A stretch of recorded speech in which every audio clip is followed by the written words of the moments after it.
So again, it's me, Melay, and now I'll be giving you more tips for IELTS exam. So now, ang itatackle natin is all about writing tips. So I have here 11 writing tips, but before that, please consider liking, sharing, and subscribing to my channel. And now, let's start. Number 1. Okay, analyze. Try to analyze the topic. Okay? What is it about? What kind of answers are they looking for? And etc. And try to look for the 4 W's and 1 H question. Okay? What, where, when, why, and how. Kailangan mong malaman yon. Ano ba yung hinahanap doon sa sagot? Please try to analyze the question. You don't have to write right away, so please stop and think. Okay? Remember, this is writing tip. Okay. Number 2. Okay. Know the structure of your essay beforehand. Kailangan mong malaman ano ba yung structure. So basically, whether it's ACAD or general training, it doesn't matter. These are both the same. In writing tasks, most likely we are going to deal with 4 paragraphs. Introduction, and then body, and then conclusion. So please, okay, know the structure of the essay that you are going to write. So now we are going to proceed to number 3. Start writing the conclusion after analyzing it. So if we are going to write the introduction, if we're going to focus on the introduction part kasi, matagal. Okay? Yun kasi ang nagpapatagal sa essay writing, introduction. So please, kung alam mo na yung sagot, okay, pumunta ka na agad sa conclusion. Isulat mo na agad-agad yung conclusion mo.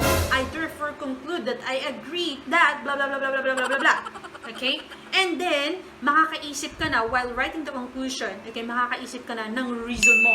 And yung reason mo, yun ang i-discuss mo sa body 1, body 2. Okay? So, ganun yung technique para hindi masayang o hindi ma-waste yung time natin. Again, start with the conclusion. Okay, after analyzing, writing the conclusion first will help you to be on track. Okay, if you know the answer to the question, then your reasoning will come out naturally. Then go to the body, okay, and write your introduction lastly, because the introduction is always the hardest part and the reason of delay. Okay, so now we are going to number 4. Be on track. Okay, so on whether it is academic or general training, usually kasi meron tayong ibibigay na agad-agad nila ang writing task 1 and writing task 2. So please be on track. Pag sinimulan mo kasi ang writing task 2, okay, mawawala ka na sa track mo, malilito ka na, and wala ka nang maiisip sa writing task 1. So please be on track. Start with writing task 1 before going to writing task 2. It will help you be on focus. Okay, now we are going to number 5. Manage your time properly. Okay? Practice speed writing. Now, I told you already, introduction is always the reason of the delay. So, for you not to be delayed, please go to the conclusion for you to be able to write your answers right away, and then go to the body for you to be able to write your reasons, and then, lastly, the introduction. Okay? So, manage your time. Practice speed writing. Remember that the clock is ticking and you only have 1 hour to finish your write-up or your both writing task 1 and writing task 2. No. Practice finishing writing task 1 in 20 minutes. Okay, and 40 minutes for writing tasks 2. Remember that writing tasks 2 is worth twice than the first tasks. So please focus more on writing task 2, but please be on track. Tapusin mo muna yung writing task 1 mo bago ka mag-focus sa writing task 2. Now, we are going to number 6. Pay attention to the number of words because you lose marks, okay, if you write lesser than the number of words required. Sa writing task 1 kasi, meron tayong 150 words required, then writing task 2 is 250 words required.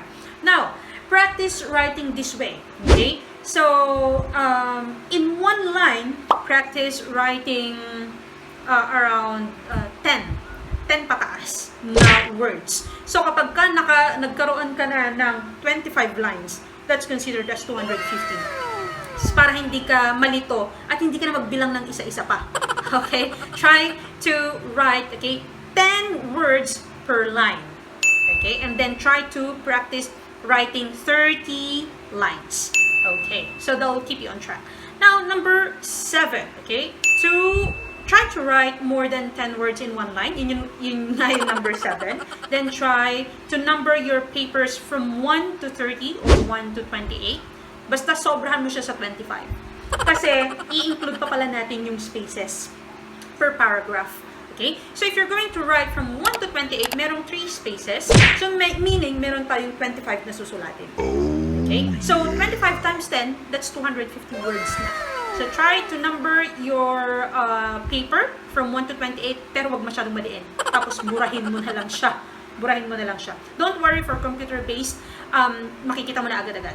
Okay. So now number 8. Do not copy a sentence in the task to avoid deduction on your score. Learn the art of paraphrasing.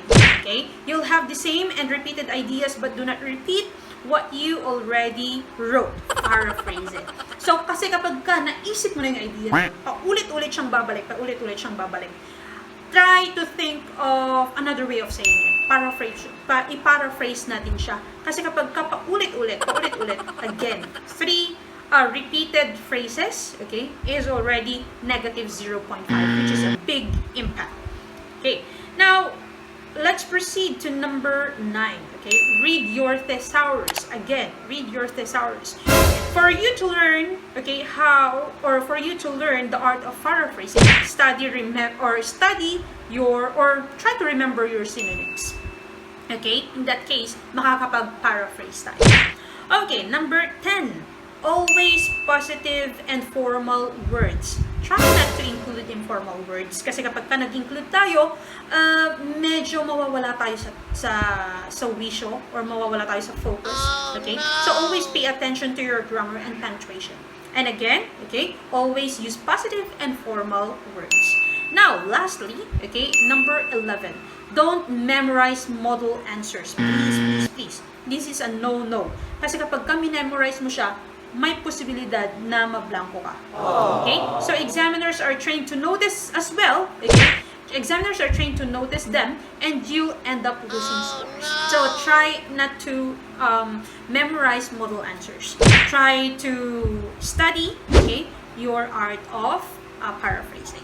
So, that's it for our writing tips. So again, thank you so much for watching, and please again like, okay, share and subscribe this video for us to be able to help other people who are going to take the IELTS exam. So again, this is Melay and have a great day.